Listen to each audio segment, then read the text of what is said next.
네. 우리 복음서 중에 이제 마태복음을 지금 보고 있습니다. 마태복음 1장에서는 우리가 이제 예수 그리스도의 계보,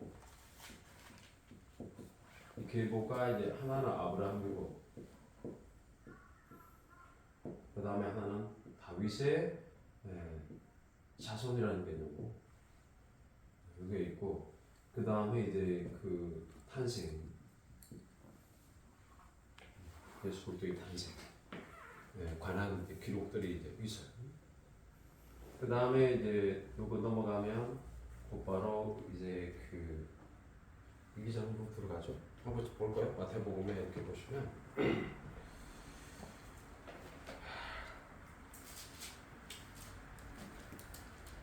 여기 2장으로 가가지고는 동방박사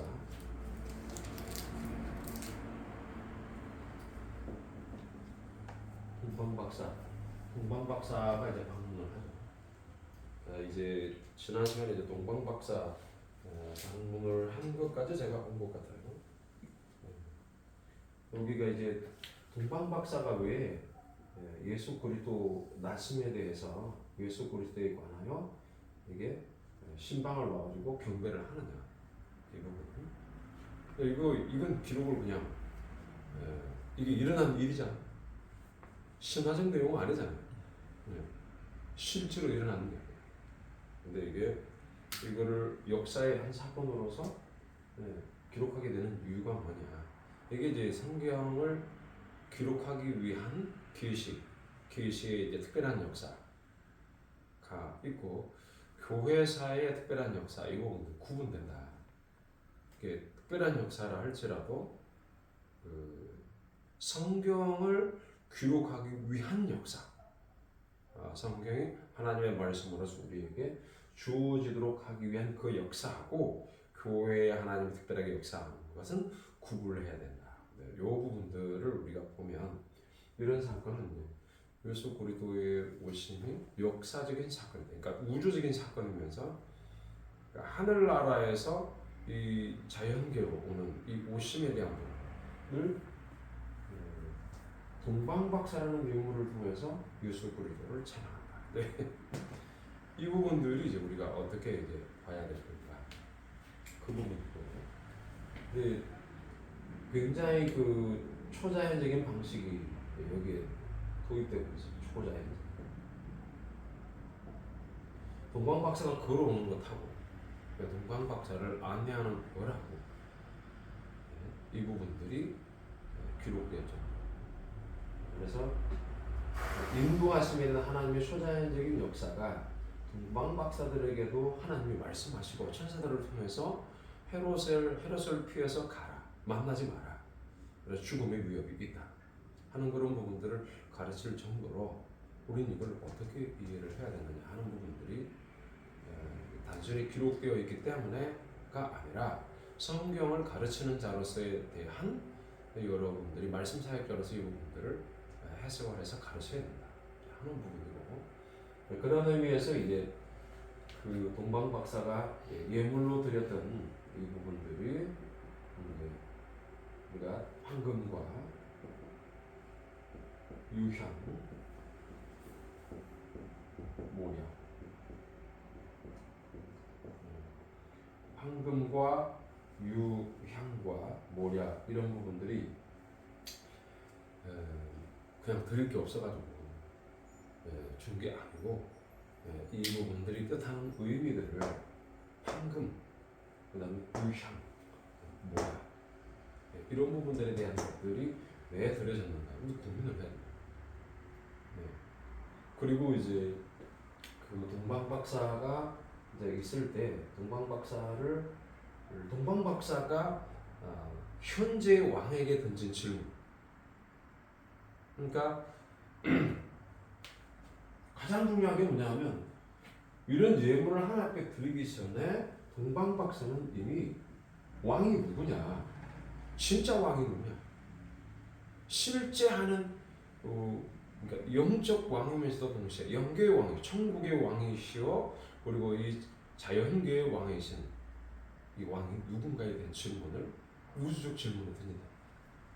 예, 왕이 누구입니까? 왕이 누구냐? 왕 앞에서 왕이 누구냐고 질문하면 너 진짜 왕 맞나? 네. 지금 현재 이재명 대통령이 이제 이재명 총무인데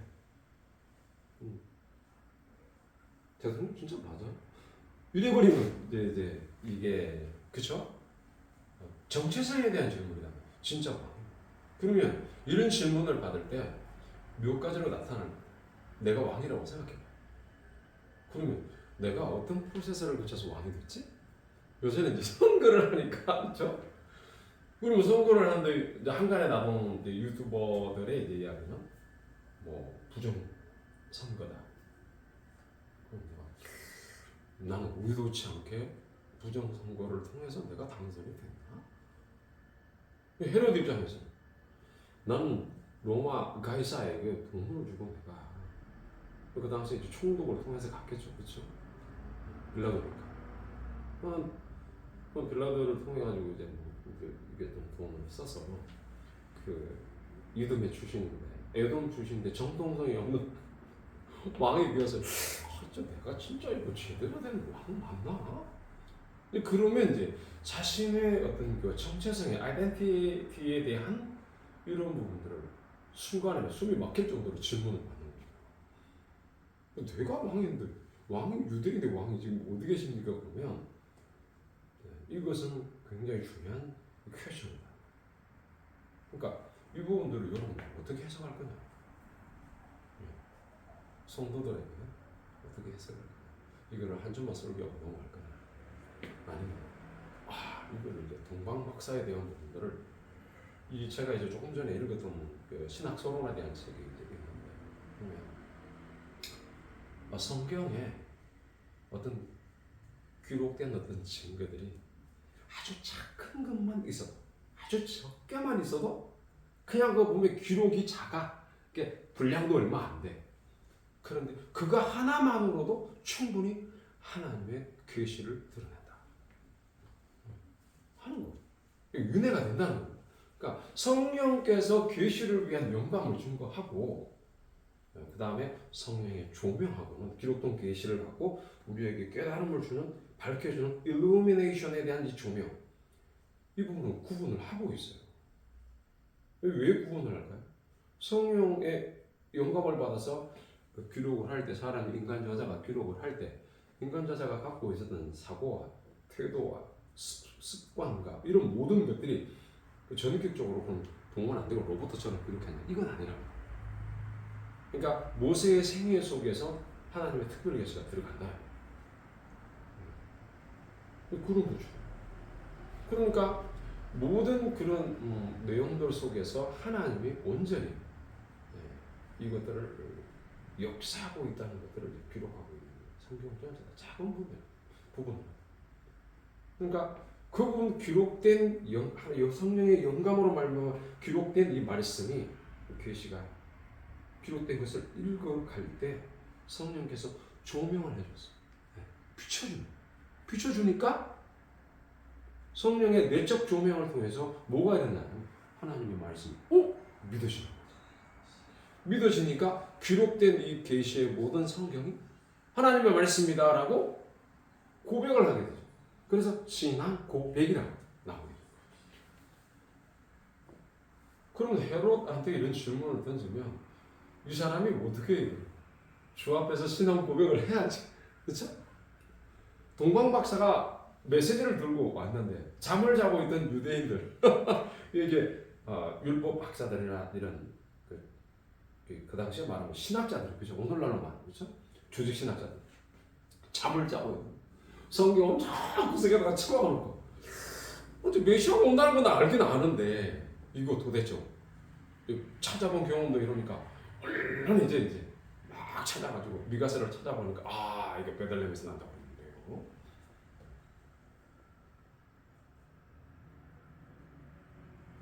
하나님이 이 특별한 계시의 역사를 통해서도 우리에게 가르쳐주고 그리고 별 동방 박사가 방문했다는 게 별 대단한 것 같지는 않잖아. 우리가 볼 때. 근데 이제 이런 분들은 천문학을 연구를 했다고 보잖아. 그러면 이런 박사들이 오늘날로 말하면 이제 석학들이 해당되는 건데 천문학을 연구하는 그런 대단한 석학들이죠. 근데 그 당시에는 보이는 게 별이니까요. 그걸 가지고 연구를 하는데 중요한 거는 예수님의 별이 있다는 거지. 그럼 별로 표상되는 그 내용의 의미가 성경 전체에서 무엇을 의미하고 왜 이런 분들이 등장할 수밖에 없는가. 그러니까 일반 계시 속에서 하나님을 기다리는 자들과 특별 계시를 받은 상황 속에서 하나님을 기다리는 자들이 누가 낫냐 높느냐 이 부분을 말하는 것이 아니다. 하나님의 신성이란 만드신 만물 안에 다 있다. 그럼 누가 신성을 더 신성을 하나님의 어떤 신적 성품에 대한 것들을 누가 더 이게 안에서 오히려 더 영감을 더 받고 어떤 조명을 받고 이거를 행동으로 옮길 수 있는 자가 되느냐. 이분들은 일반적 진리, 그러니까 자연의 어떤 사물들을 통해서 하나님의 어떤 특별한 메시지들을 확인하는 거예요. 근데 그걸 보면 특별 계시든 자연 계시든 구별될 상황은 아니고 모든 것은 하나님이 누구신가를 우리에게 말씀하고 있다. 그러면 성경이 필요 없느냐? 아니죠. 성경이 있어야 특별 계시가 있어야 자연 계시에 나타나는 모든 내용들을 확립하고 충분성을 보장할 수 있는. 예를 들면 자연 계시만으로 된다 그러면 불교에도 하나님 이야기하고 그렇죠?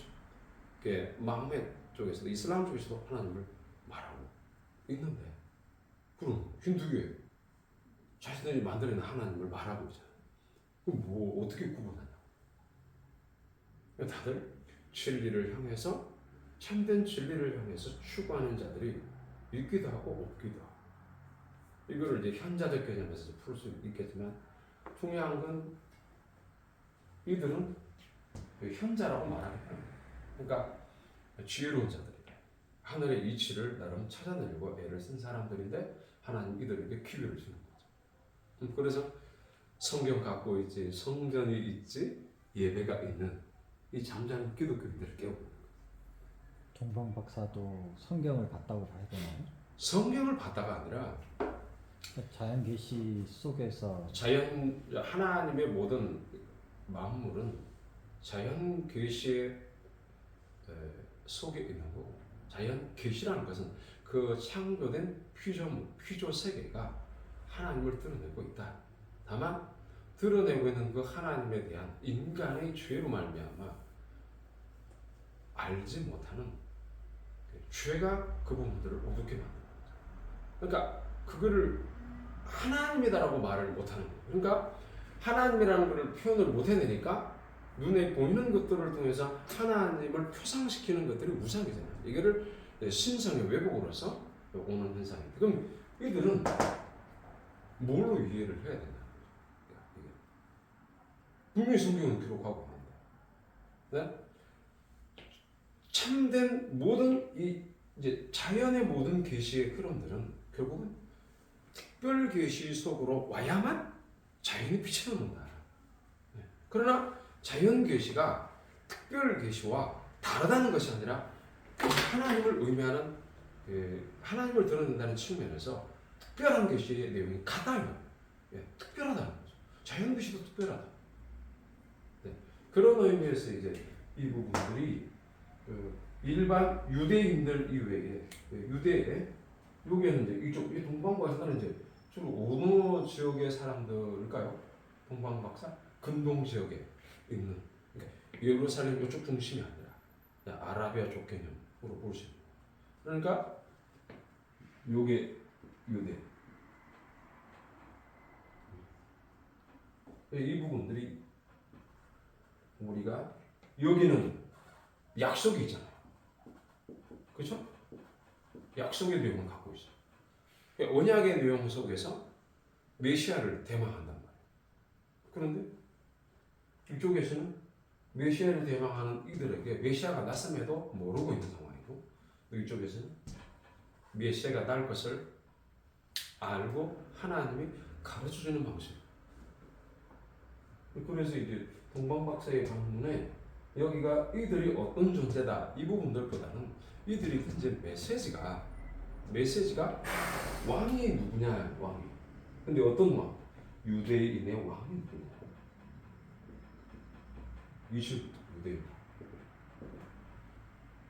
그러니까 마태가 갖고 있는 그 기록의 가장 중요한 의도가 뭐냐면 유대인들에게 복음을 전해야 되겠는데 예수님을 아직도 인정하지 않은 그들에게 예수님은 너희들이 기다리는 왕이다.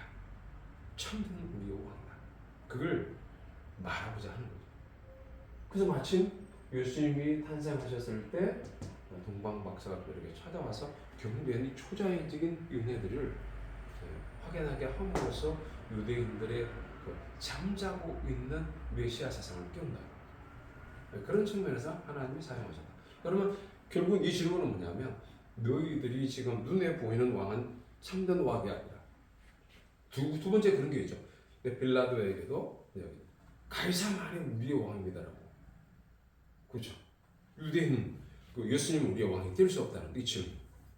이 두 가지가 괴를 갖춰하는 유대인들이 같이 갖고 있는. 근데 이거를 깬다. 깨는 것은 뭐냐? 그러니까 동방박사의 질문, 던진 질문이다. 유대인의 왕이 누구냐? 그런데 받아들이는 자는 고백을 할 거고 못 받아들이는 자는 왕을 거부하는 자는 죽이려고 하죠. 그래서 그 죽이는 방식이 결국은 유아들을 살해하는 쪽으로 해서 씨를 말리려고 하는 쪽으로 힘은 그쪽으로 중심 이동을 하는 거예요. 권력의 중심 이동이 권력을 유지하기 위한 쪽으로 이동해 가는 거예요. 근데 하나님은 그 보이는 힘에 대해서 하나님은 그 부분들을 인정하지 않는 거예요. 그것마저도 하나님 허락하심 속에 있지만, 그러니까 이제 이 던진 질문과 황금과 위한과 몰락이 갖고 있는 의미는 이 왕의 개념하고 다 연결된다. 황금과 위한과 몰락. 이거를 이제 뭐 신학자들에 따라서 의미 부여가 좀 다르긴 한데, 어쨌든 예수님의 탄생 그리고 예수님이 가르치는 내용과 그 말씀과 그리고 예수님이 어떻게 죽으실 것인가 하는 부분에 대한 것들을 표상한다라고 이야기를 하는 부분도 있기는 해요. 그러나 꼭 그것만 문제는 아니다. 그러니까 성경에서 황금이 뭘 의미하는지, 유형이 뭘 의미하는지, 이게 다 성전과 예배와 관련되어 있는 부분. 그러니까 예수 그리스도에게로 이 모든 것들이 뭐라? 그러면 하나님의 창조주이시라는 사실, 예수님이 하나님이시라는 사실 앞에 모든 인간의 그 사고와 그리고 상태가 하나님께로 집중돼야만 우리 진정한 우리의 생명이 확인된다. 그런 부분이고, 그 다음에 이제 여기에서 끝나고 나면 이제 그 애국으로 피신하게 되는 부분들이 나오죠. 애국으로 그냥 쭉 이게 13절부터 2장 13절이에요.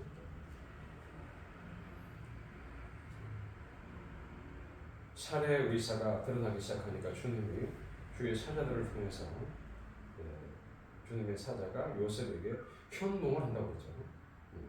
꿈속에 나타나서 가르쳐줍니다.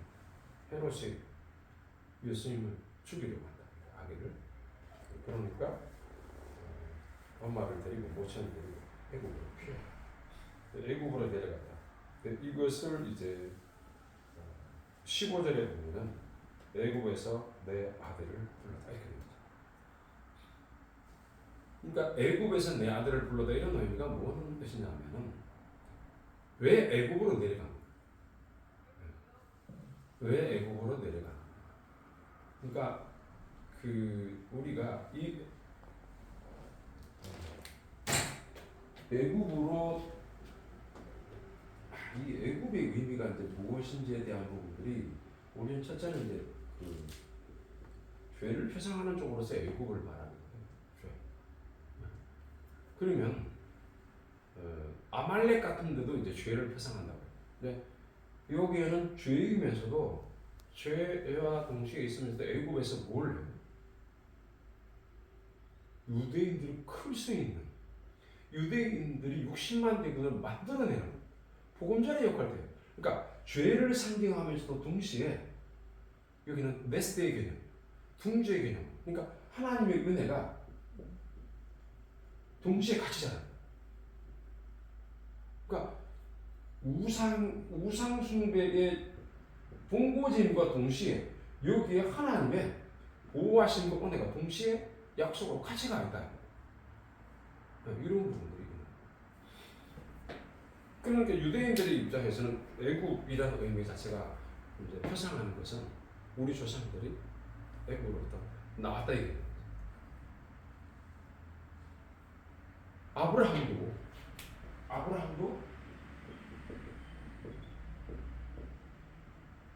기근을 통해서 어디로?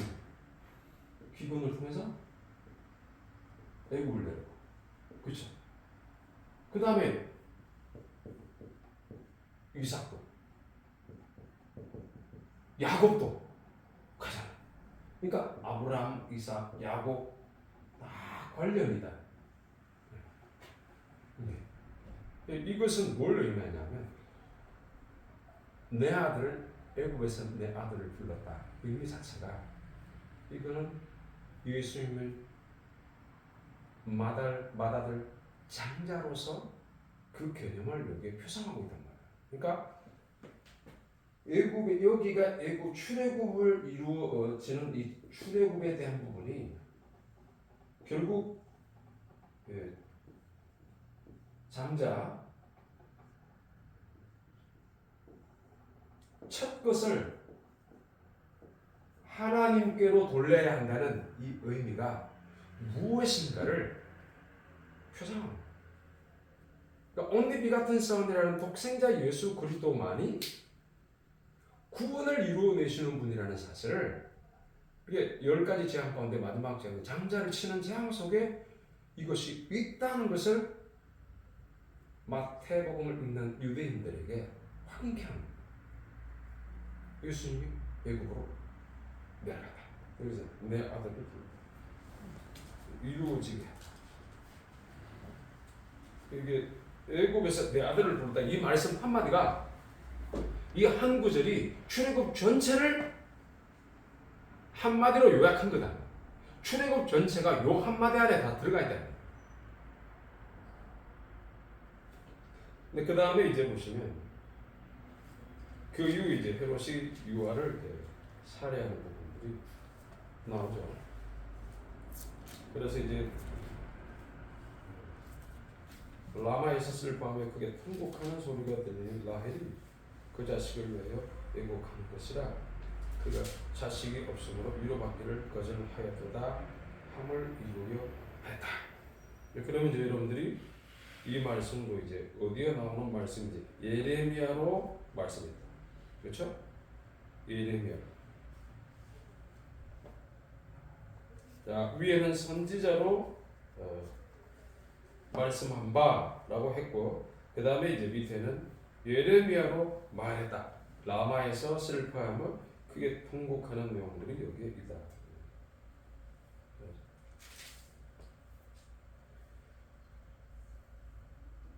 그게 각주로 성경이 어디라고 나왔어요?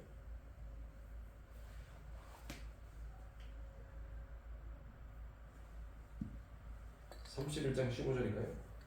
31장? 예레미야 31장 15절입니다.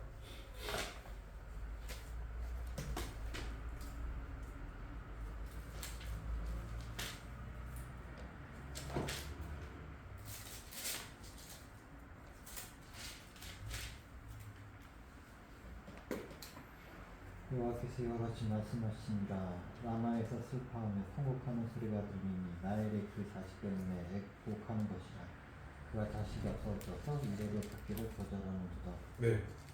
자, 그러면은 라헬이 누굽니까? 라헬은 이제 그 야곱의 아내죠. 그렇죠? 라마에서 슬퍼하며 통곡하는 소리가 들리니 라헬이 그 자식을 위하여 애곡하는 것이다. 자식이 없으므로 위로받기를 거절하였다. 자, 이제 그러면 이 말씀이 이제 나왔다. 그럼 어느 부분, 맥락, 문단 속에서 이게 나왔나? 이 부분들 여러분들이 보셔야 되죠. 예레미야는 어떤 선지자일까요? 예레미야는 바벨론에게 항복하라고 말한 선지자입니다. 그러니까 이 선지자는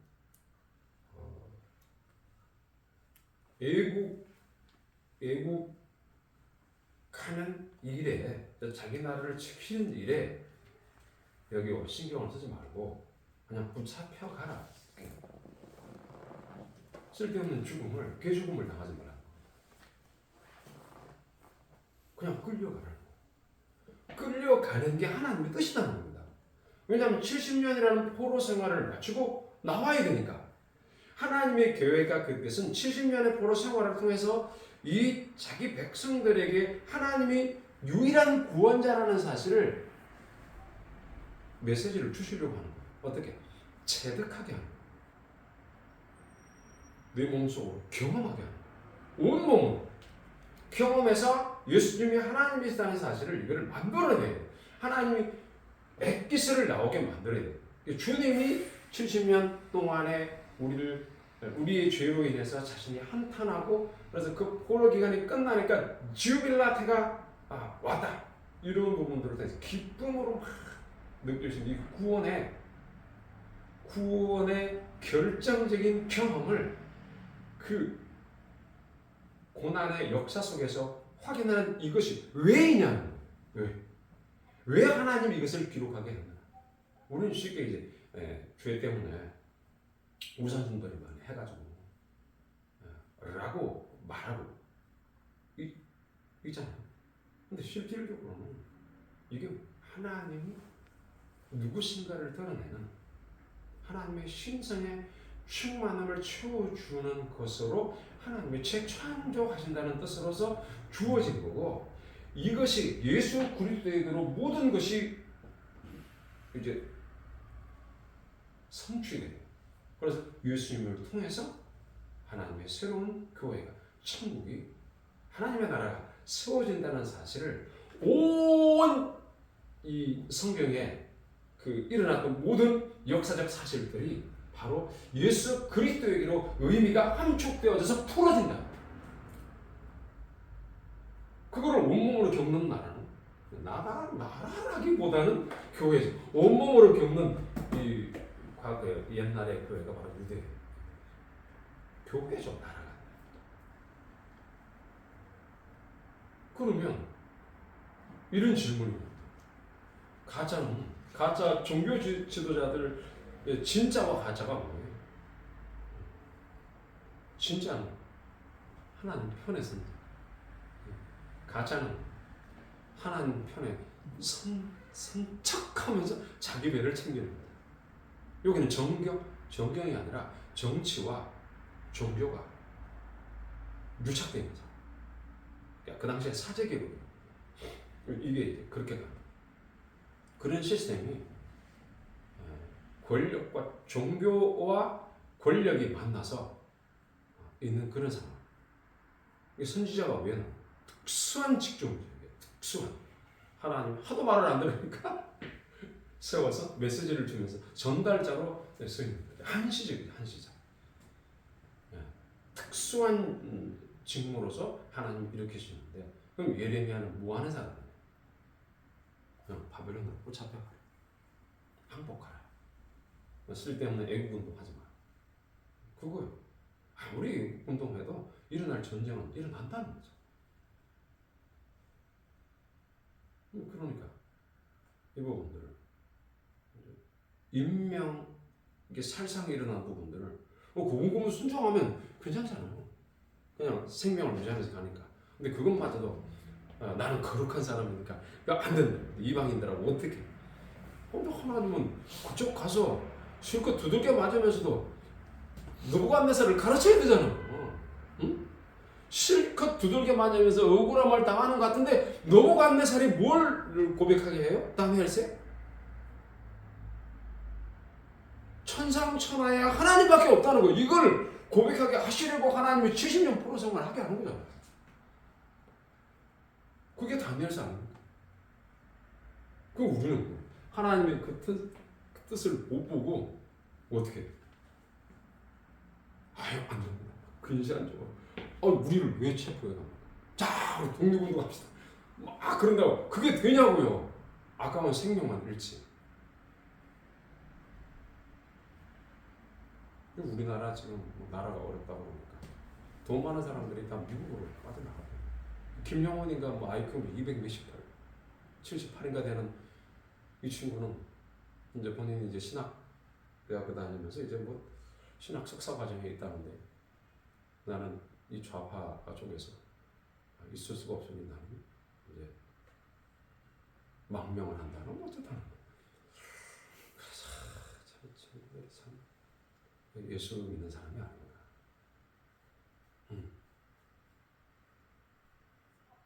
그냥 온몸으로 견뎌내요. 요새 젊은 군대 보낸 그 부모들은 전화를 해가지고 우리 애한테 왜 그렇게 땀띠가 나게 만들고, 응? 왜 그렇게 힘들게 하냐고. 요새는 군대에다가 전화를 한대. 그러면서 이제 여기 뭐라고 그러냐면 이제 어느 한 분이 우리 특별을 배우신 분이 하는 얘기가 제자인데 3기 제자가 요새는요 그 부모들이요 지 아들 대신에 총 들고 나가서 대신 싸울걸요. 이 정도로 군대가 엉망이 돼 있다는 거죠 이게. 네. 그래도 어떻게 하겠어요? 그래도 내 나라인데 지켜야지.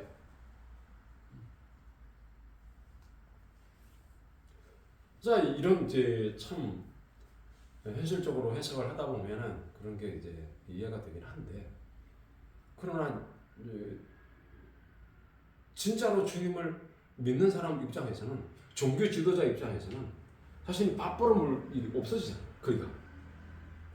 그러니까 안 되라고 계속 거짓말을 자꾸 해야 되잖아요. 그러니까 주님이 거짓령을 집어넣어서 시대기야 속에 그렇죠? 거짓령을 집어넣어 가지고 평화다 뭐 이렇게 말할 수밖에 없는 그런 것도 있을 수밖에 없는 거고 일어나는 거잖아요. 가짜들이 이제 아합시대 때도 그랬고. 근데 결국은 이런 과정들이 결국은 뭘 만들어내느냐, 내 앞에 일어나는 문제 때문에 급급해서 가는 게 아니라 유대라는 이 종교, 그러니까 유대교는 즉 하나님이 누구신가를 본인이 심장과 같이 온몸을 향해서 즉 세계를 향해서 그 하나님의 신성을 흘려보내는 역할을 감당해야 되는데 나는 그럴 수 없습니다라고 말하는 거 똑같은 거죠. 심장이 펌프질을 안 하고 있으면 어떻게 돼요? 모든 모세혈관이 다 죽는 게 장기들이 다 죽는 거죠. 그럼 주님이 밀어가지고 자 바벨론으로 밀어 집어넣는데 우리는 어떻게 아예 안 됩니다. 우리나라 지켜야 됩니다. 영역을 넘을 수 없습니다. 바벨론으로 갈 수는 없습니다. 막 이러면서 그때서야 막 신앙 이야기하고 아이고 참 가관이 아니네. 야야야 가만히 있어. 나는 하늘에 있는 자 땅에 있는 거지. 하나님 누구신가를 너희뿐만 아니라 온 이방인들이 알아야 되는 거야. 왜 부르심을 입었는지에 대한 부분들을 주님이 보여주신 거죠. 아브라함과 이삭과 야곱 너로 말미암아 여기 계신 분들로 말미암아 사람은 모든 이들에게 하나님의 복이 흘러가게 한다. 똑같은 거단 말이에요. 살아가는 게 사실 힘들고 어렵잖아요. 그래도 꾸역꾸역 여기 와서 앉아가지고 공부를 하잖아요. 왜요? 지금 여러분이 신장이니까. 여러분이 펌프질을 해서 내 가족을 살리고 여러분이 펌프질을 해서 나에게 맡겨준 사람을 살려내고 있는 하나님의 역사단 말이죠. 근데 이거를 나는 안 온 줄이네요. 뭐 때문에 핑계나 대고 있고. 이건 하나님의 일하시는 역행하는 거예요. 그럼 왜 예수님이 애굽으로 가는 거예요? 하나님이 내 아들을 애굽에서 내 아들을 불렀다. 뭘 하시고자 하는 거예요? 하나님의 구속의 역사가 내 자신이 내가 사랑하고 내가 세운 이 인간들을 위하여 내 모든 것을 내어주도록 나의 생명이 너희들에게 파생되어 있는 거야. 창조되어 있는 거야. 이거를 생명 대 생명으로 확인시켜주는 하나님의 사랑이란 말이에요. 그래서 내 아들을 애굽에서 불렀다고 이야기하는 거예요. 그럼 이 애굽 안에 갖고 있는 이 뉘앙스는 신약 성경이 아니라 구약의 39권의 모든 내용들이 그 안에 싹 들어와 버리는 거예요. 이 애굽 한마디. 그럼 거기에 핵심적인 게 뭐냐? 창조와 더불어서 아브라함을 통하여 재창조한다는 하나님의 역사가 그 안에 딱 들어가 있는 거죠. 마태가 그걸 예수님을 만나고 나니까 변화되니까 감마가지고 그게 한마디로 쩍은 게 성경을 읽다가 승자가 한 말이 기억이 딱 나는 거예요. 성령께서 조명시켜주고 그게 조명이 아니라 영감을 주신 거죠. 그래서 그걸 기록하게 한 거예요. 하나님은 참된 하나님만 우리의 유일한 희망입니다. 그리고 이 땅이 아니라 죽음의 영원한 세계로 영생으로 이끌어 가실 유일한 분이시다. 이거죠. 그것 때문에 온 우주를 동원하는 거예요. 별도 동원하고 해도 동원하고 달도 동원하고 또 그걸 연구하는 동방박사도 동원하고 심지어는 뭐 그때 당시에 말이 있었다고 그러는데 말 구유니까 말이 있는지 소가 있는지 어쨌든 뭐가 있었을 거 아닙니까? 온 우주 하나님이 창조한 모든 세계가 다 동원해서 하나님 한 분을 향하여 집중한다는 거예요. 이게 창세기고 이게 요한계시록이죠. 전체적으로 우리 안에도 그런 내용으로 갖고 가는 즐거움이 우리 안에 있는 거고 이것이 내 생명이라서 이걸 아는 자라서 그래서 마지막 한마디만 더 할게요. 우리가 이제 착각하는 게 뭐냐면 두 가지 유형이 있어요. 신앙의 상태가 이거 한번 잘 생각해 보세요. 하나님의 말씀에 대한 지식을 가져요. 지식을 갖고 기억에 담아요. 그렇죠? 기억이 들어오잖아요. 이렇게 담아서 가는 사람은 허상을 쫓아가는 거예요. 하나님의 말씀의 지식을 갖고 기억을 하고 기억한 걸 가지고 허상에 빠져요. 이 말씀에서 뭐가 나와요? 교리가 딱 들으면 또 아는 게 지식이죠. 그 다음에 말씀에서 지식을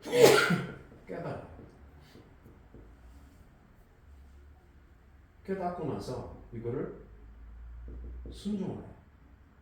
순종을 하게 되면 이거는 어떻게 가요? 생명으로 가요. 요 내용을 갖고 있는 자가 천국 가는 겁니다. 요건 허상을 쫓는 자. 이 허상을 쫓는다고 할 때 알렉산더 이븐 알렉산더라는 사람의 책에 보면 이 뇌가 뇌사 상태라도 의식적 영이 살아있다. 그걸 증명하고 있어요. 본인이 7일 동안 죽었기 때문에. 네. 거기에서 이제 그 이야기를 하죠. 비슷한 이야기를 합니다. 그래서 말씀에 대한 지식을 갖고 알고 깨달아. 이거는 알고 기억에다 저장하는 거. 그러니까 결론이 뭐냐면 아는 것과 행하는 것이 일치가 되면 생명이 되고 아는 것과 기억하는 것이 일치가 되면 그게 허상이 된다. 그럼 어떻게 해요? 행하는 의지가 되죠. 의지는 재창조된 하나님의 우리에게 선한 의지를 불러일으키는 거예요. 그래서 선을 향하여 추구하는 선한 분이 누구예요? 하나님 한 분만 선하니까. 그럼 선을 추구한다. 하나님의 뜻을 따라 순종한다. 어디에 있는가를 잘 생각해요. 여러분들이 여기 앉아 있는 것은 교리를 배우고 입력해서 허상으로 가는 게 아니라 실질적인 삶을 살아내는 순종함. 그래서 용현에서 여기까지 오는 거예요. 1시 10분에 도착합니다. 이게 생명이란 말이에요. 이 생명이 이 땅에서뿐만 아니라 죽음 후에 저 세계로 그대로 이어진다는 거죠. 그것이 우리를 천국을 가게 하는 핵심이다. 예수님 우리에게 있다는 증거가 바로 그겁니다. 그럼 나는 뭘 갖고 가느냐? 이거를 가지고 이것에 대한 것들을 우리는 확인하면서 우리는 천국 가는 자들이다. 잘하고 있다 이 말입니다. 기도합시다. 하나님 아버지, 우리는 지금 주의 은혜로 잘 되어가고 있다는 것을 감사드립니다. 귀욕으로 담아놓고 우리가 행함이 없는 자의 자리에 있지 아니하고 주의 진리의 말씀을 따라 순종하는 자리에까지 잘 우리가 우리 모든 뜻과 마음과 정성과 온 의지를 동원하여 이 일들을 감당케 하심을 감사드립니다. 예수님 이름으로 기도드립니다. 아멘.